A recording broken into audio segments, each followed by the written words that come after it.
Welcome to the Growth Plus Exit podcast, where owners of privately held middle market companies talk about founding, scaling, and exiting their businesses successfully.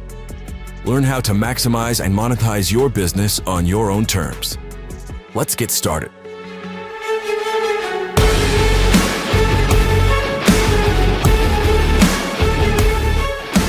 Hello, I'm Heather Bennett, your host for the Growth Plus Exit podcast, featuring middle market owners talking about founding, growing, and exiting their businesses on their own terms. Past guests include Jody Jankowski, founder of Blackline and author of Technology Intelligence, Philip D'Souza, founder of Aurora and HotLunch.com, and Anisa Muthana, CEO of Pioneer Service and M&M Quality Grinding. This episode is brought to you by Newport LLC, a team of seasoned C-suite executives helping CEOs of privately held companies grow, de-risk, and exit their businesses successfully. Newport is a winner of the prestigious Inc. magazine Power Partner Award, which recognizes elite B2B companies. To see the list of winners, go to inc.com/Power Partner Awards. To learn more about Newport, visit us on LinkedIn or at our website, newportllc.com. Before introducing today's guests, I would like to thank Matt Brett and Elizabeth Cohen for connecting me to Scott. Scott Markman is the founder and president of MonogramGroup, a premier brand agency specializing in driving value for private equity-backed companies and entrepreneurial ventures. With a background in design and a passion for building brands in the Wild West of PE, Scott helps businesses navigate growth, brand positioning, and exit strategies through a focus on entrepreneurial mindset, strategy, and creative execution. I've had the pleasure of meeting Scott, and I'm really excited about this episode. We have a lot to cover. Scott, welcome to the show. Thanks for having me, Heather. Really appreciate it. Excellent. So tell me about Monogram. How did Monogram get started? Well, couple of foundational thoughts. I'm a third generation entrepreneur. My grandparents owned a bakery in Allentown, Pennsylvania, where my mom and her siblings worked growing up, and my mom worked until she was 35. My folks just got married later in life, and then the year I was born, my parents started a business in Baltimore, where I'm from, and owned it until about a month before I started Monogram. And did the classic, you sure you don't want to buy the business? And I gave it some thought and just said, I'd worked in it as a kid. It's a great company, modestly successful small business. But they loved it and I didn't. And I didn't want to spend my life doing that. So in exchange, or not in exchange, but as a result of that, I was already in Chicago. I moved to Chicago for a design firm job and parted ways with the owner after about a year. It just was kind of a great marriage. And in that, what's the next, path I take? It was an inflection point. I was 30. I was single. I decided to hang my shingle, and my parents loaned me $20,000. And it was like, here's the money we can, peel off to give you, give it a go. And I often say that they gave me the greatest gift they ever could have, which was the freedom to fail. And so, with that in mind, the first thing I did was to buy a Mac in 1990, cost $5,000, and then had $15,000 in the bank, and I had to pay rent and telephone and, other things. And I had to sort of network my way into opportunities. I didn't have a big network here. I only lived here for a year. And I think I did 40 presentations in 6 weeks. And I got a couple of gigs and, sort of survived and, a little bit built the company from freelance practice to a small design firm to a small agency to what we are today. Took on a couple of partners who were college buddies who have started moonlighting for me in 1992. One became a partner in 2002, one in 2006. We all went to WashU in St. Louis. One of the folks, Harold Woodridge, became a creative director in Michigan Avenue agencies, a bunch of them, and worked in Bud Light and State Farm and McDonald's and big time stuff. And Jackie Short, my other partner, was a corporate research and strat person, and she ran research at Ameritech in the 90s and reported to the CEO and big time stuff. And so I bring them up because what we are the last 20, 30, 25 years is really the result as much of them as it is me. I have a design degree. I'm a BFA in design, and it's still a big part of I'll call it the heart and soul of the agency. But big agency mindset around big ideas and sort of comprehensive campaign thinking is instrumental in today into what we do. And Jackie's breadth and depth and sophistication in research and strat as the front end of things is candidly what gets us engagements today. And so those two folks, beyond being dear friends, or even today, are instrumental in who we are and the why, right? Why do we do what we do? How do we do what we do? What do we deliver? What makes us strong at what we do? How is it valued? I mean, all those things kind of comes from them. So they're still, Harold left the agency 11 years ago, and Jackie left about 6 years ago. So, I'm part of amicable party. It was just time to move on and do different things. Mm-hmm. So, we're still in touch, and Harold just called literally 30 minutes ago about something. So anyway, but that's, I guess, the executive summary. I will add one last point before we move on to the next thing, which is we became a brand consultancy fundamentally in 2006 as the foundational front end of the slice of marketing services that we occupy, because there are lots. And what problems do we solve? What expertise do we have? Who do we compete against? It starts with brand. So we like to think we're as good as the biggest brand consultancies in the world, the Landors, the Interbrands, and Siegel and Gale and Lippincott and that crowd. We self-identify into that universe first and foremost. It's not all that we do, but if you were going to sort of pick a lane to swim in the world of marketing services, that's where we play. Now we do much more than that, but it's really the foundation. That's really good to describe what Monogram is and how it grew. So those early years, we'll say before 2006, before you really honed in on becoming that brand agency, what was difficult? Like what were the stages, or maybe the stage at which you were like, okay, this is something. This is this, and we've gone through the hurdles. This is a solid business. How did you recognize that?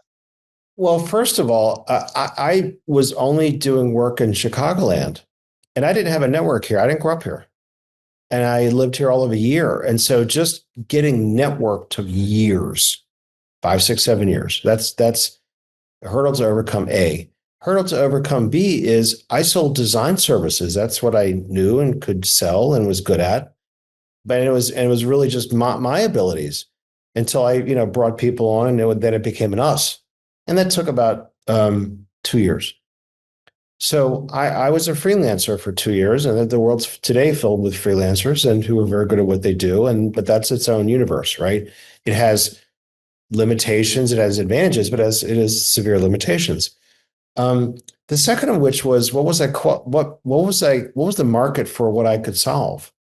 It was graphic design needs, brochures, logos, annual reports. I did some signage projects. There's an installation at the world headquarters for Lions Club in Oak Brook. And I designed a display in their world headquarters for these posters that are a global competition they run for like kids 10 to 14.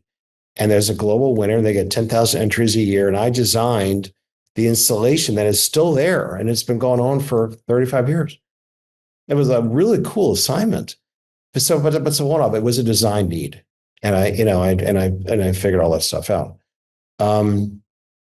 So the limitations of bandwidth, contacts, and things to sell, meaning what were the problems that I could solve, were the boundaries, and then frankly being undercapitalized. It wasn't like I was sitting on $300,000 in the bank and I could hire people and get a bigger, impressive space and all the trappings of being a larger place and sort of grow into it.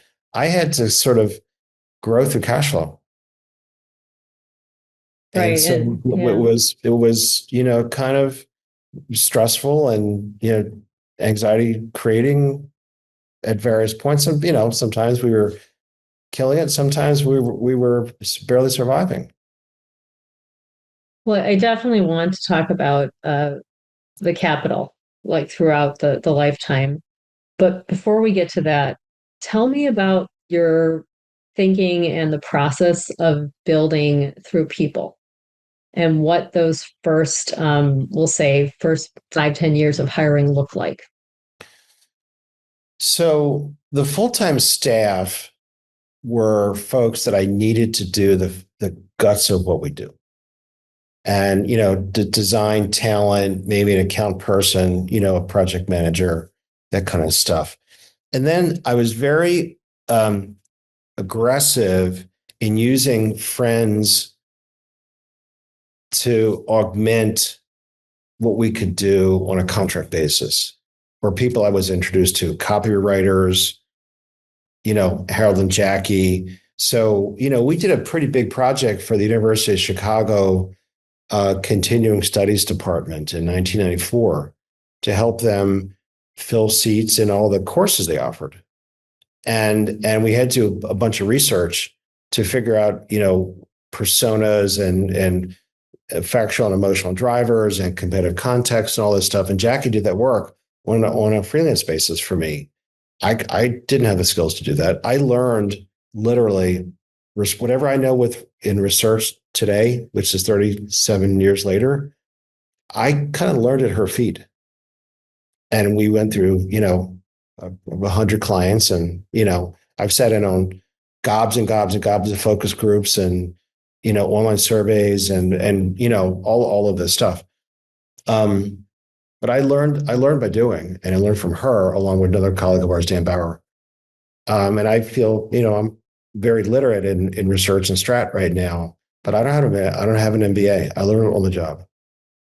So I was very conscious to augment complementary expertises and services to our core that was legitimate, not only to sell, but to execute.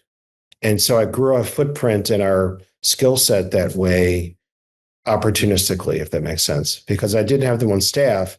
It was when I, said, let's respond to an RFP, or somebody has a need. Can you do that? Yes, I can do it. But I'm in the back of my head, I'm like, I need to bring some folks in to deliver on this. But I knew who they were, how available they were, what they cost, and, how we would work together. Excellent. And that's such an important strategy, especially when you are growing, to really be conscious of the cost of bringing on the expertise as you need it and in the amount you need, not going too much. So let's talk about capital. What are some of those big milestones for Monogram with capital?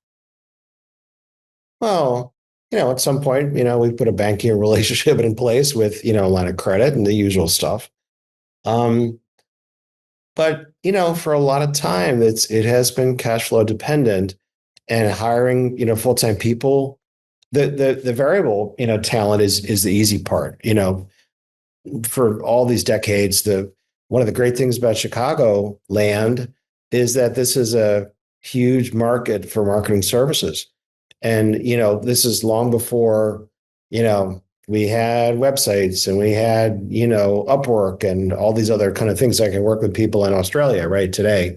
For a long time, that wasn't really a viable option. So I had to look for local talent that I could procure or network into on a basis where I could engage them. So I built a reservoir of copywriters and freelance art directors or designers, and they're different things. Eventually, I had to get a team of website developers. Even today, we produce 35 websites a year, and I contract out all of that stuff. But we've never had people on staff. I've never had a copywriter on staff ever in 37 years, and I've never had web developers, even though that's the core of what we do, on staff. Literally, W-2s. So we were able to make that work with variable talent. So I've always had the mindset to preserve cash like it's king. And, stuff away money for a rainy day and, build a cushion and all of those things. So I didn't have to sweat that stuff out. I mean, times we have, but, often we did not. And then if we added staff, it was because I could project that I could comfortably, carry a additional salary. But even today, our full-time staff is a lot smaller than our peers, a lot. We're all senior, so we can execute against a lot of, I'll call it sophisticated needs because we're senior people and know how to bang things out. And we're very efficient with our time and how you produce the level of work that we do because we've just done it 600 times. And so the bodies we do have skewed towards being senior. And so I made a conscious decision, maybe, I don't know, 8-10 years ago, to have fewer junior bodies, fewer senior bodies, fewer senior bodies, the more junior bodies.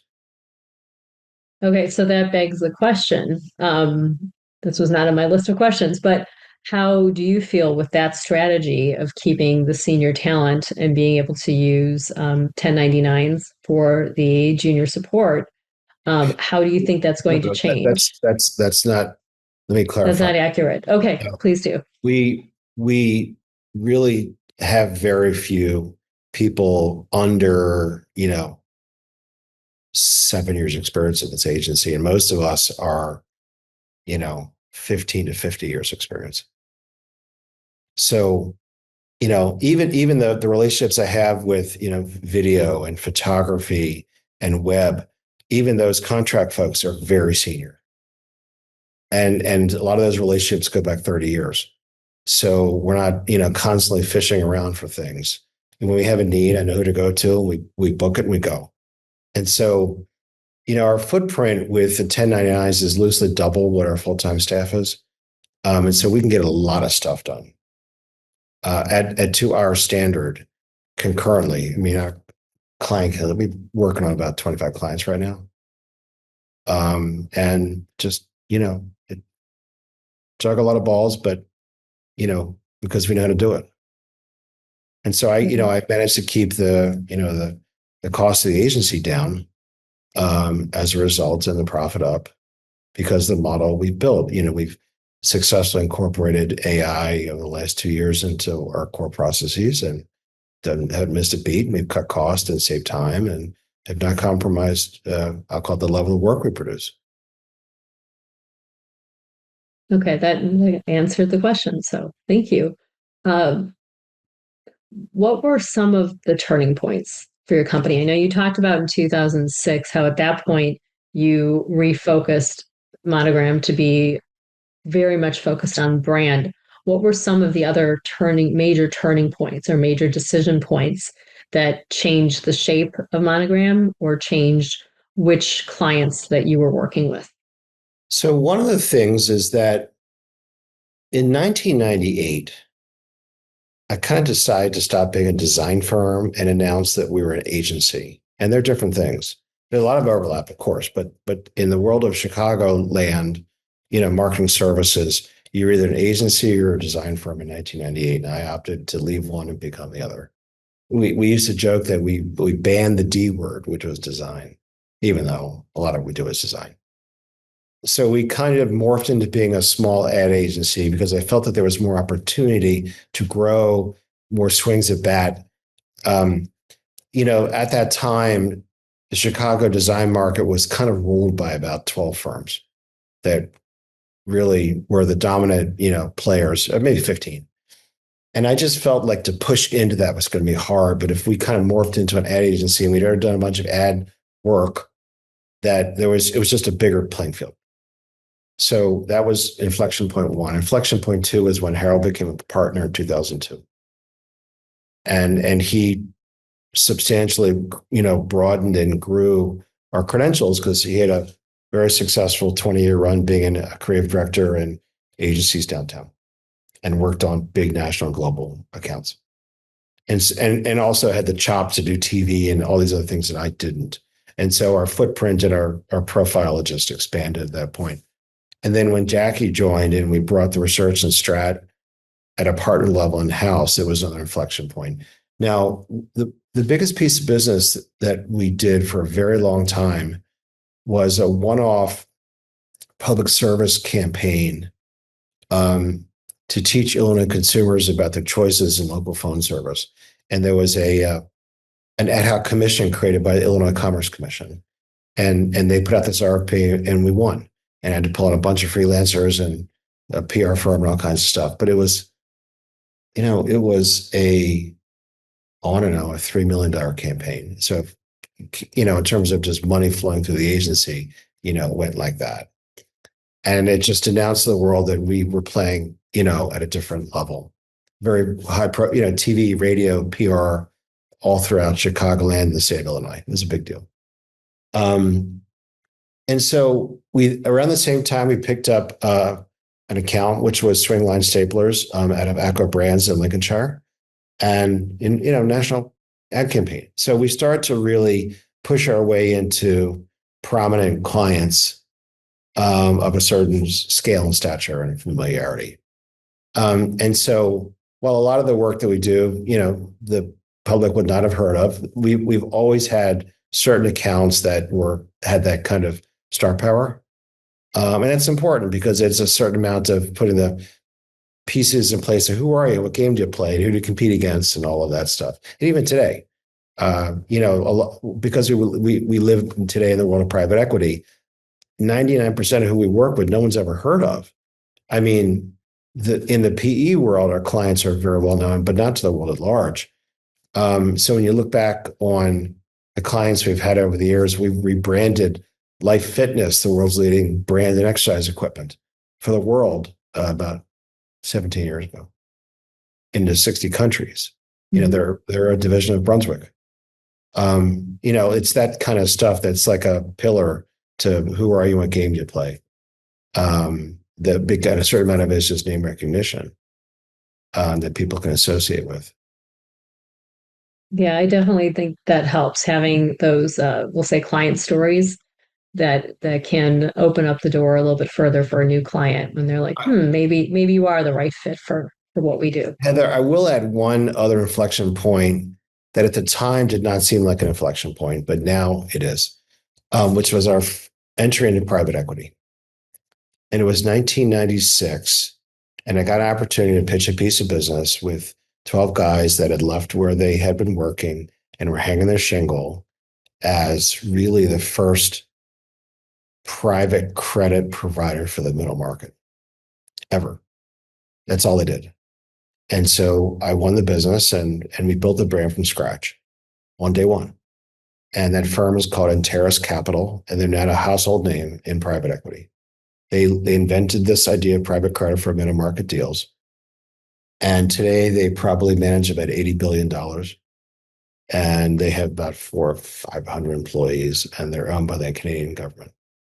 And I can walk into any private equity firm in America, I don't care how big they are, Blackstone on down, and say, I invented the Interis Capital brand. That's all I have to say. And I'm instantly qualified. And I tell that story all the time because of that sort of star power. And we worked with them for 13 years. And then when they were sold off by GE Capital, we did the work again, in 2015. So it's a, historical data point of the impact we've had. Again, at the time, it was just not the client. But, now it's powerful. Very powerful. Tell me about why brand is so important in the world of PE. Sure. So we spend most of our time in the lower middle market versus the middle market. And they're pretty different competitors and models and AUM and all kinds of stuff. So I'll speak to both in a second. In the lower middle market, the private equity is a pyramid. There's a handful of firms at the top, the Blackstones, the KKRs, the TPGs, TA, Leonard Green, all those folks, at the top. They're the ones who buy Party City and, Toma Bravo here in Chicago. Um, then there's the middle market and the lower middle market. But the most amount of firms by an order of magnitude is the lower middle market. We've tended to stay there because it was just where the action was. And so we've sort of networked our way into that primarily. The kinds of deals that the lower middle market does the last, even let's say 5 years, is a lot of roll-ups of fraction markets of essential services, right? HVAC and roofing and doctors' clinics and whatever.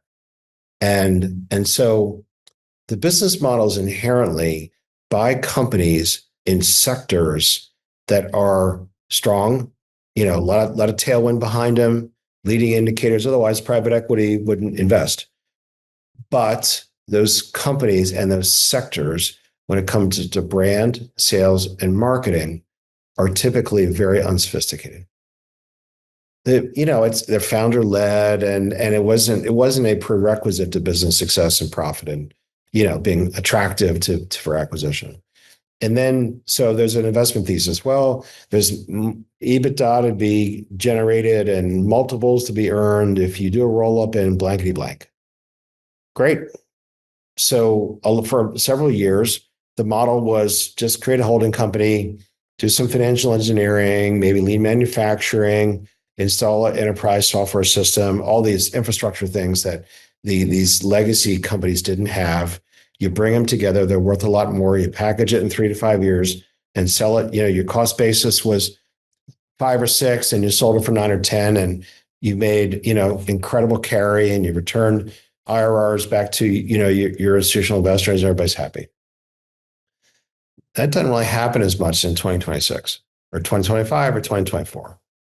So what they're looking for are, value creation mechanisms that they maybe would have overlooked 5 years ago, 7 years ago, when they knew exactly how to create value and create returns. Today, the hold times are longer. That whole financial engineering thing is a little bit gone away, and they're looking for an edge all the time. Well, in this world that we play in, the legacy brands or even what a holding company can do for something brought together is very limited in terms of the upside. A lot of people make a lot of money just doing holding companies and they package it and sell to somebody else. But the firms that solve the brand architecture and the brand positioning and the face of the brand and all these things, and then get all these disparate parts that they've whacked together through M&A on the same platform and on, singing the same hymnal, is where, looking under the rock for how you can create value beyond the other things that are still in play. Brand sales and marketing has become a little bit of a hottie. And we understand this world better than anybody in America because we've had it for a long time. Our client count today is like almost 60 platforms in crazy array of sectors. And there's a lot of complexity and messiness and uncertainty and unsophistication that's kind of in play all the time. And you're brought in to be the outside experts to solve these issues up front, get consensus, and then go build what we hope is going to be a brand that dominates the market because nobody else is doing this or they're behind or whatever the case. And you create a market advantage right away, and then you go forth and kill it. And then when you exit, that's what you sell.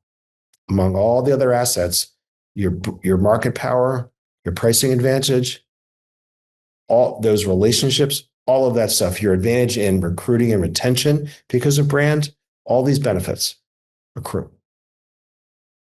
I love that you talked about it as being value creation. Newport really talks about how we do a lot of value acceleration. And one of those key drivers absolutely is brand, is marketing, is understanding the power and the value of the brand. And I do think in PE now, there is a better appreciation for what that value is and how important it is in brand, but I'm seeing it in other areas, such as, intellectual property, which is also tied to brand. and then certainly in leadership and the management team, and how it is also tied to brand through their personal brands and how they're representing the brand in public. So it's really good to hear you're seeing a lot of the same things that I'm personally noticing when I look into that sector. One of the other macro shifts is that in the business world at large, the importance of brand in business to business sectors has risen up in broad understanding of the role it plays in business success. You don't hear as much, oh, that's just for the consumer crowd. There's a directional truth to that, of course. If you have a food brand and you aren't spending 10% of your revenue on marketing and you don't have a great CMO and all these other factors in place, you're never going to succeed. Well, for a long time in the B2B world of industrial manufacturing and services and software and whatever, there were outlier examples, Intel Inside or other things where there were brand-driven, explosive performance. But a lot of the sectors, industrial parts that go into parts that spin off cash, brand and marketing were just not critical to success. Maybe you need to have a couple of great salespeople that could bring in big, contracts and get you into Ford and General Motors if you're making tier 2 parts and all of that stuff. But not today. The general understanding in the business world is if you don't have a strong brand and the marketing and the sales that kind of not only feed it, but feed off of it, you're going to struggle. And it's especially true in the lower middle market. Again, what got you from 0 to 90 million is great, but that will not get you to 200 million, especially if you're doing a bunch of add-ons and it's kind of like the requirement is to have a bunch of kids play nice in the sandbox to get to that 200 and you don't have a strong brand. Good luck. Oh, I couldn't agree more. We always talk about the fact what got you here is not going to get you there. So what do we need to do to help get you there?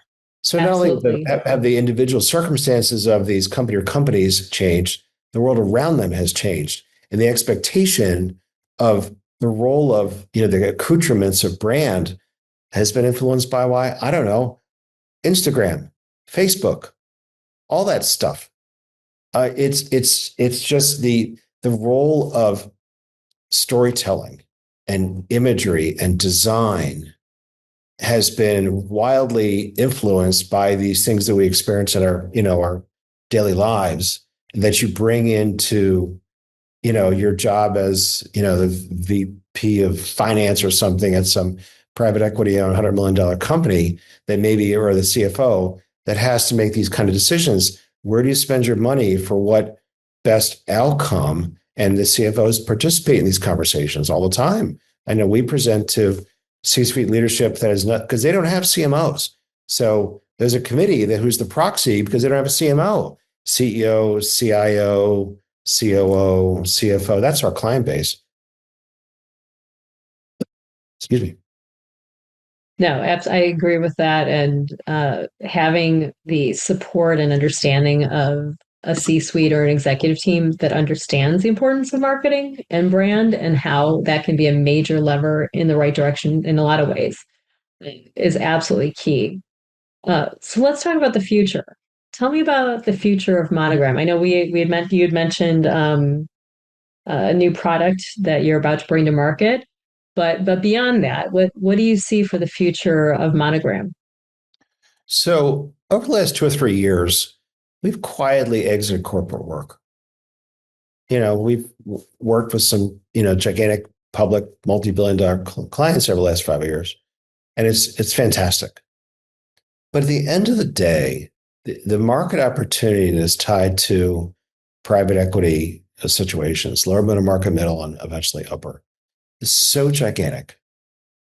And so few agencies understand this world or connected into this world that it's like, why look elsewhere? I'm not saying we have this to ourselves. That's not true. But it's a hell of a lot fewer competitors. And we're deeply networked into private equity already. there's, our name is reasonably well known. I'm connected to a lot of firms. I can drop names. I mean, all that stuff. And so we just said this is where we're going to stay because the addressable market in front of us has just exploded. The amount of leads and proposals we're working on right now, Heather, is crazy. If you'd have told me 10 years ago, I'd be trying to close 15 things this month, I'd have said, maybe check into a psychiatric hospital. It would have been fantasy land, but that's what I'm dealing with right now. We do not have this world to ourselves. Again, I mean to portray that to listeners, but through expertise and networking and really good marketing of ourselves and working on our own strat and positioning and storytelling and all, we're our biggest client. Then it's just open season. It's crazy. Now, what you referred to a minute ago is we've been working on our processes and I'll call it products for a couple of years now in service of trying to scale.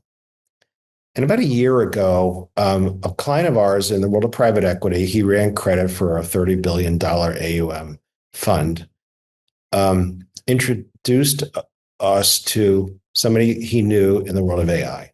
And he said, I think you should talk to these guys.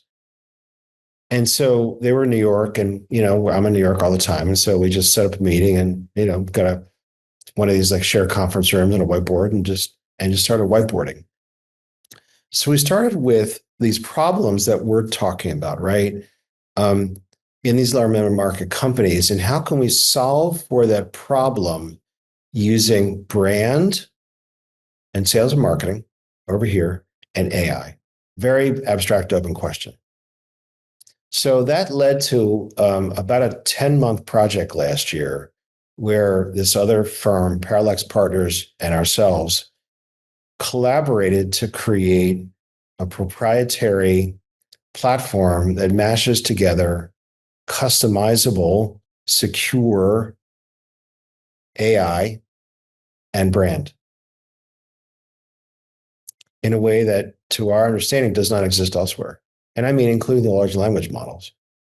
So imagine, your group, Newport, for instance, right? And there's the Newport brand. I see it behind you. And you have what are, brand assets. You have the visual assets. You have all the language assets and story. And you have templates to sell selling materials and all the, just like a library of that stuff. And you have it, you, Heather, at your desk can sit there and access those libraries in a common interface, drag and drop all kinds of stuff in from the brand reservoir into AI. Now, the AI has, first of all, the foundational tools have been curated so that we have walled this off the large language models. And the ability to not have somebody's data leak out, because that's how Claude learns, or that's what ChatGPT does, they learn from the world, and create a dedicated AI platform that understands that company because it was trained on that company using those assets. And a third input, which is our agency. We trained the AI on us for many months before we built the beta prototype. So we are baked into everything. Everything we believe, our experience, our point of view, our expertise is baked into this. Then we customize it for each client. And then we add all their brand assets, drag and drop. So that if a company, let's say, is going to respond to an RFP, Heather's a salesperson and an RFP comes across your desk and you need to marshal your buddies in like 7 states on this, in this, this roll up, right? And you're going to respond to the biggest RFP of your life. And you need to write a cover note. Yes, we're going to respond. How do you do it on brand? Click, go. How does the system take all of these inputs and learn on itself and not treat each interaction as a single event and then forgets? So that 9 months from now, when you and your colleagues have been using the system, it's better at being on brand than it was today. How can you use the same system to write the RFP and to bring in things you would bring in from the outside into your secure curated, customized AI meets brand platform? And how can you share that out to all of your colleagues? And so on and so on and so on and so on. How can you use it for recruiting and retention? How can you do integration comms, not just sales and marketing? How can you build marketing campaigns around this stuff? How can you tie it back to your other legacy systems, ERP and CRM and all of these things? And so it becomes one ecosystem. How can you be gathering data all the way so that you can report back to the board every 3 months? And then when you go to package the company for sale, all the data is there. And it's going to drive up your multiples. And we built a thing that does all of this that we call MG Plus. So we're in the midst of taking that to market right now. Yeah, it's been a lot of fun. I'm in the marketing world, and getting to learn and talk to different marketing agencies and companies as they start to build these, like what you just described, these unique, secure sandbox options and tools to help businesses. It's fascinating. I'm really excited to see what's going to happen in the next 6 months. And this certainly sounds like, based on your description, a really interesting tool. Well, which is cool. It's not to say that this could only work for private equity owned portfolio companies, but it was purpose built to solve their problems. We started with the problem, work backwards, as opposed to, trying to create some unique iteration of AI. That was not the intent, but that's a little bit where we landed. And it was kind of bespoke, envisioned that where our expertise and what we believe in met technology opportunities, met the problems of the market. Excellent. Yeah, it's very exciting. We will definitely have to talk about that when you get it launched. I'd love to learn more. We a couple of weeks ago, Heather, we did a webinar in conjunction with one of the publications in private equity called Private Equity Professional, PEP. It's based up in Evanston. I've known the publisher for a long time. And so we did a webinar on this a couple of weeks ago. And so I can supply a link to watch the recording to your listeners. And there's a deck and all that stuff. It's about 30, 40 minutes. But my colleague, Sam Wheatley from Parallax, gets into the weeds on the technology difference between the large language models and what we built. And they're profound. And it gets into the technology over my head. But we built visuals to kind of explain. That's our expertise. Mm-hmm. And I think it was a pretty effective sort of a primer. That's awesome. Thank you. I'm certain the audience is going to be very interested in seeing that, especially in the PE and middle market world. So who are your mentors? What's the best advice that you've ever gotten, or one of the best pieces of advice that you've gotten over the years for building a business, building a company? Yep. So I do have a mentor, a guy I worked with in my Baltimore days, named Bob Ritter, that we're still in touch, and he's on our board right now. So Bob taught me a couple of things. Number one, the culture you have in the agency really, really, really matters. People have to enjoy work, and they want to work together, and they want to serve clients. And that's inside out kind of stuff. So I worked in places like Bob's where I loved the culture. I worked in places where I did love the culture.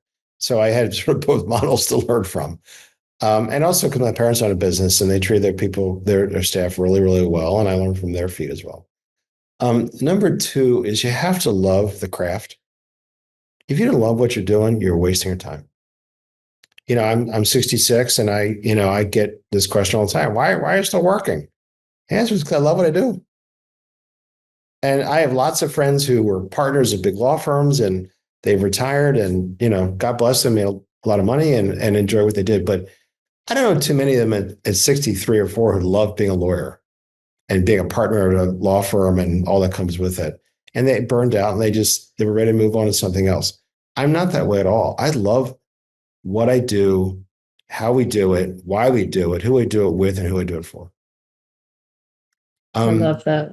The third thing I would say that I learned from Bob is to service the hell out of clients. It's the easiest and most controllable thing is service. Over deliver in everything. And especially just responsiveness, attention to detail, make them feel good.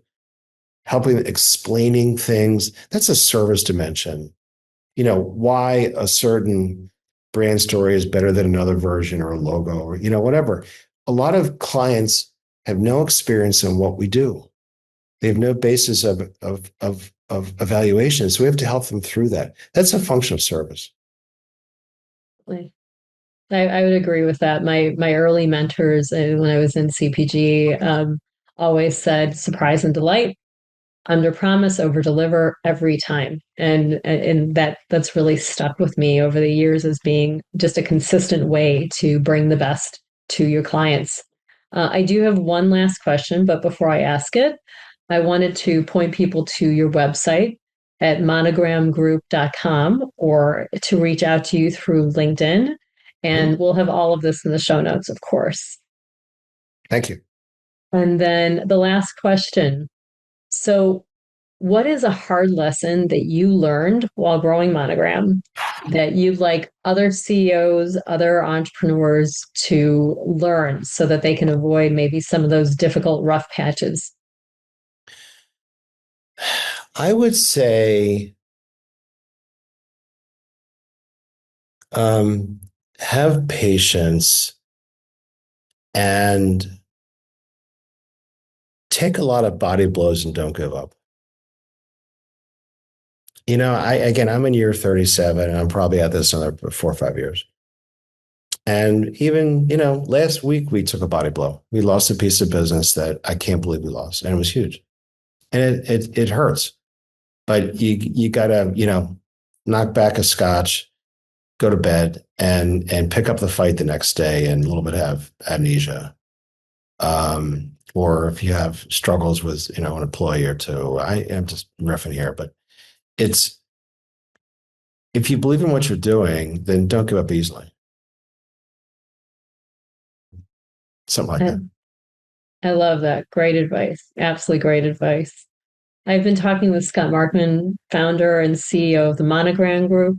Scott, thank you so much for sharing your experience and journey. And I can't wait to see what happens next. I appreciate the opportunity, Heather, to talk to you and to your listeners.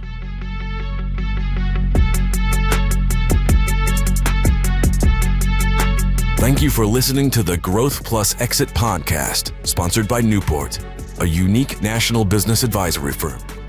If you enjoy this show, be sure to share, like, and subscribe for future episodes.